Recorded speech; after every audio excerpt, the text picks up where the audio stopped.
პარლამენტის კულტურის კომიტეტმა აჭარის უმაღლეს საბჭოში კომიტეტის გასვლითი სხდომა გაამართა ელისო ბოლქვაძემ იუნესკოს მიერ ბათუმისთვის მუსიკის ქალაქის სტატუსის მინიჭებასთან დაკავშირებით სამინისტროს სამომავლო გეგმებთან დაკავშირებით ისაუბრა. ასევე განიხილეს 2025 წელს ქალაქ ბათუმის საქართველოს კულტურის დედაქალაქად გამოცხადებისა და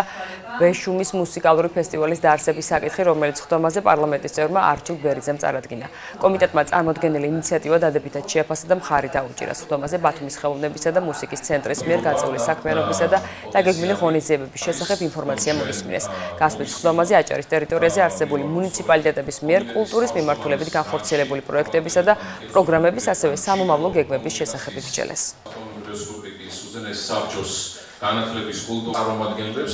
სიახლეების საკითხები იყო ძალიან მნიშვნელოვანი კულტურის განვითარების მომავალი კულტურული განვითარებისათვის და ერთ-ერთი მთავარი თემა იყო, რა თქმა უნდა, კულტურული ბათუმი, მუსიკალური ბათუმი, რომელიც 2021 წელს შევიდა იუნესკოს შემოქმედებითი ქალაქების ნუსხაში და რომლის განვითარების და ასე ვთქვათ, შემდგომი განვითარების გეგმა კიდევ უფრო მეტად დასახვეწია და რომელიც მეტყოლებს იმაზე, რომ ბათუმს აქვს ძალიან დიდი პოტენციალი შემდეგი განვითარების სხვადასხვა მიმართულებით. ჩვენ საუბარი ქონდა ფოლკლორის ახალი ცენტრის ჩამოყალიბებაზე, რომელიც ხელს შეუწყობს ასევე მეორე მიმართულებითაც შევიდეს ქალაქი იუნესკოს შემოქმედებით ქალაქებში და რას მნიშვნელობაზე ვისაუბრეთ, რა მნიშვნელობა აქვს ამ ქალაქების ბათუმის შეყვანას შემოქმედებით ქალაქების ნუსხაში და ვფიქრობ, რომ ეს იქნება ერთ-ერთი საწინდარი იმისა, რომ ურბანული განვითარებაც, კულტურული განვითარებაც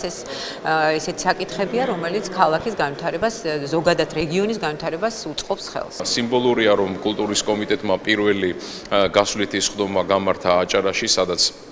ჩვენ გვაქვს უნიკალური მატერიალური და არამატერიალური კულტურული მემკვიდრეობის თვითყოფადი უნიკალური კულტურა, სადაც ძალიან ბევრი წარმატებული ხელოვანი მოღვაწეობს და ძალიან მნიშვნელოვანია, რომ კულტურის კომიტეტს აქვს მჭიდრო თანამშრომლობა როგორც კულტურის სამინისტროსთან, აჭარის კულტურის სამინისტროსთან, ასევე უზენაეს საბჭოს დარგობრივ კომიტეტთან და ვფიქრობ, რომ მჭიდრო თანამშრომლობით ჩვენ მოვახერხებთ, რომ ამ ადამიანებისთვის შევქმნათ მაქსიმალური მხარდაჭერა, ხელი შევუწყოთ მათ, რათა გქონდეთ ყველანაირი პირობა განვითარებისთვის და წარმატებებისთვის.